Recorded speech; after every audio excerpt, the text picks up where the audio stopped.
Mae llwybr Blue Scar yn 7 cilomedr o hyd ac yn gallu cymryd sawl awr, yn dibynnu ar y beic wedi addasu rydych yn ei ddefnyddio a'ch lefel ffitrwydd.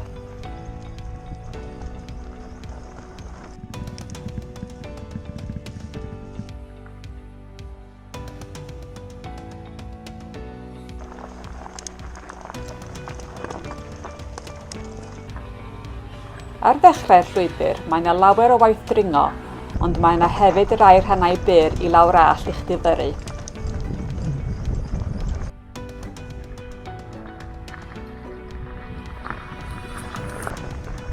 Gall rhai rhannau o'r llwybr fod yn eithaf technegol i rai sy'n defnyddio beiciau wedi haddasu, gan gynnwys rhannau caregog i lawr allt.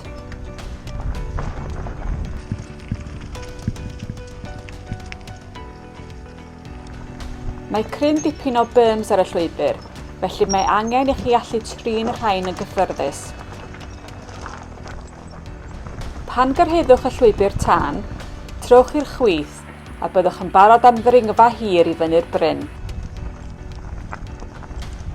Wedi i chi gyrraedd y copa, trowch i'r dde i fynd ar y Widowmaker.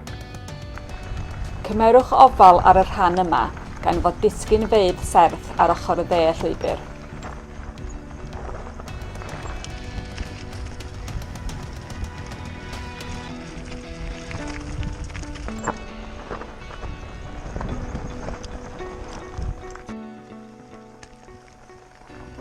Dylai defnyddwyr beiciau wedi haddasu gymryd gofal ar hyd y rhan llwybr bordiau rhag ofni olwyn disgyn oddi arno ar yr ochr chwith.